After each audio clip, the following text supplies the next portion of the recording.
Renu Desai social మీడియాలో ఏ post పెట్టినా కానీ దానికి విపరీతమైన లైకులు, విపరీతమైన షేర్స్. ముఖ్యంగా చెప్పుకోవాల్సిన విషయం ఏమిటంటే పవన్ కళ్యాణ్ అభిమానులు మాత్రం విపరీతంగా కామెంట్స్ చేయడం జరుగుతుంది. సో వాటన్నిటికీ కూడా రేణు దేశాయి ఒక విధంగా చాలా ఇబ్బంది పడుతూ ఫైర్ అవుతూ వాటికి రిప్లై ఇవ్వడం కూడా జరుగుతుంది. సో ఆ విషయానికి వస్తే ఈ మధ్య కాలంలో చూసుకున్నట్లయితే పవన్ కళ్యాణ్ భారీ మెజార్టీతోని ఏపీలో గెలిచిన తర్వాత ఇప్పుడు డిప్యూటీ సీఎం పదవి కూడా ఆయనకు వచ్చిన తర్వాత సో చాలామంది రేణు దేశాయ్ అండ్ పవన్ కళ్యాణ్కున్న ఈ పెళ్లి వివాహం, రద్దయిన వివాహం గురించి కూడా చాలామంది చాలా రకాలుగా మాట్లాడుకోవడం జరుగుతుంది. సో అందులో భాగంగానే వాళ్ళ పిల్లలు ఎవరైతే ఉన్నారో అఖిరానందన్ కావచ్చు, ఆద్య, వీళ్ళు కూడా ఈ మధ్యకాలంలో చూసుకున్నట్లయితే పవన్ కళ్యాణ్ తోని వారు ఇప్పుడున్న ఫ్యామిలీతో ఎక్కువగా కనిపిస్తున్న సందర్భాలు కూడా మనం చూసాం. ప్రమాణ స్వీకారానికి కావచ్చు అండ్ ప్రధాని మోదీని కలిసినప్పుడు కావచ్చు, అంటే గెలిచినప్పటి నుంచి ఎక్కడ చూసినా కూడా అఖిరానందన్ మాత్రం పవన్ కళ్యాణ్ వెంట చుట్టూరానే కనిపిస్తున్నాడని చెప్పుకోవచ్చు. సో ఇప్పుడు మరి రేణు దేశాయ్ ఎప్పుడు కూడా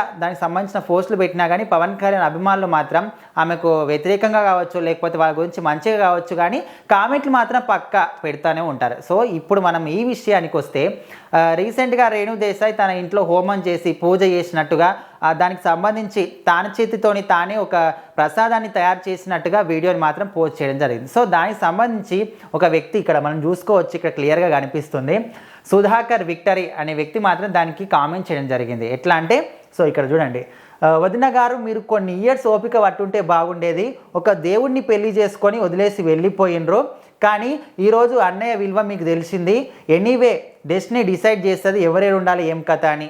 ఈరోజు పిల్లలు మాత్రం ఆయనతో ఉన్నారు, అది చాలా వదిన, మిమ్మల్ని చాలా మిస్ అవుతున్నాము అన్నట్టుగా కూడా ఆయన కామెంట్ పెట్టడం జరిగింది. సో దానికైతే రేణు దేశాయ్ ఏమని రిప్లై ఇచ్చిందంటే, మీకు కొంచెమైనా బుద్ధి ఉంటే ఇట్లాంటి కామెంట్ పెట్టడం అస్సలు కాదు, ఎందుకంటే నన్ను వదిలేసి వేరే పెళ్లి చేసుకుంది ఆయన, మీరు నన్ను అంటున్నారు అంటే అని కూడా ఇటువంటివన్నీ తెలిస్తే మీరు అయితే ఇటువంటి కామెంట్లు పెట్టి దయచేసి నన్ను టార్చర్ చేయొద్దు అన్నట్టుగా కూడా రేణు దేశాయ్ రిప్లై ఇవ్వడం జరిగింది. సో ఇలాంటి కామెంట్స్ పెట్టే ముందు కొంచెమన్నా ఆలోచించండి. పవన్ కళ్యాణ్ అంటే ఆయన్నే నన్ను వదిలేసిపోయింది కానీ నేను ఆయన వదిలేయలేదు, ఇప్పటికైనా తెలుసుకొని దీనికి సంబంధించి మీకు తెలిసి ఉంటేనే కామెంట్ చేయండి, తెలియకుండా ఇష్టం వచ్చినట్టు కామెంట్లు చేయకూరు అన్నట్టుగా కూడా ఆమె కొంచెం ఇబ్బంది పడుతూ, బాధపడుతూ అండ్ ఫైర్ అవుతూ కోపంతో కూడా కామెంట్కి రిప్లై ఇవ్వడం జరిగింది. సో ఇలాంటి ఇది ఒక్కటి కాదు, కాకపోతే ఇది బాగా హైలైట్ అయింది కాబట్టి ఈ కామెంట్ గురించి మనం ఇప్పుడు మాట్లాడుకుంటున్నాం. ఇలాంటి కామెంట్స్ చాలా వరకు రేణు దేశాయ్కి వస్తూనే ఉంటాయి. ఏ పోస్ట్ పెట్టినా కానీ అఖిరానందన్ గురించి, ఆద్య గురించి, మొన్న పవన్ కళ్యాణ్ విక్టరీ గురించి, ఇలాంటి ఏ పోస్ట్ పెట్టినా కూడా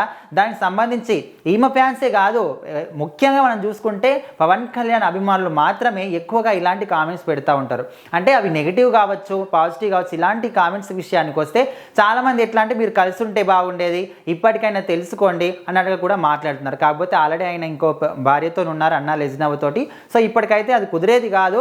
ఇప్పుడైతే ఆమె జీవితంలో ఆమె సపరేట్గా ఉంటుంది, ఆనందంగానే ఉంటుంది, ఆమె జీవితం ఏమో బతుకుతుంది, నా పాటికి నన్ను వదిలేయండి, సో ఇలాంటి కామెంట్లు పెట్టి నన్ను మాత్రం టార్చర్ చేయొద్దు అన్నట్టుగా కూడా ఆమె మాట్లాడడం జరుగుతుంది. సో మరి దీని గురించి మీరేమనుకుంటున్నారు? ఇలా కామెంట్ చేయడం కరెక్టేనా, రాంగ్ అనుకుంటున్నారా? మరి మీరేమనుకుంటున్నారో కామెంట్ రూపంలో తెలియజేయండి.